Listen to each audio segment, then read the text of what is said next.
டேய் அரளி கொட்டனே. ஏப்ப என்ன அரளிக்காயை தட்டிக்கிட்டு இருக்கீங்க? என்ன அப்ப பிரச்சனை?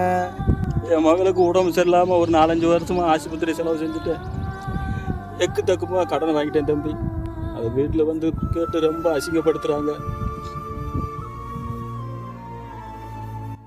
கடன் கொடுத்தவங்க சத்தம் போடத்தையும் செய்வாங்க. அவங்களுக்கும் குடும்பம் இருக்கும், அவங்களுக்கு 1000 பிரச்சனை இருக்கும்ல. அவங்களும் ஒரு இடத்துல வாங்கியிருப்பாங்க, கொடுக்கணும் செய்யணும். கடன் அதிகமாயிருச்சு, கடன்காரன் அசிங்கப்படுத்துறான்னு சாக முடிவு எடுத்துட்ட. நீ செத்து போனேன்னா உன் பொண்டாட்டி உள்ள யார் பார்க்கறது? ஒரு ஆள்கிட்ட கை நீட்டு காசு வாங்கிட்டோம்னா அசிங்க அவமானம்லாம் வரும். இப்போ பொறுமையாரு. இப்படியாவா போயிட போற? நீ ஏமாத்துறாளா? இல்லை தம்பி, பிள்ளை யானையாக திருப்பி கொடுத்துருவேன் தம்பி. பிறகு என்ன? உன் குடும்பத்துக்காக இந்த அசிங்க அவமானத்தை தாங்க மாட்டியா? இந்த மாதிரி தானே எனக்கு எங்கள் அப்பா தப்பாக முடிவு எடுத்துட்டாரு. இப்போ மாதம் 30,000 சம்பளம் வாங்குறேன், ஆனால் எங்கள் அப்பா என் கூட இல்லைண்ணே. இதே மாதிரி எப்பயும் இருக்க மாட்டேன். உன் பிரச்சனையெல்லாம் தீரும்.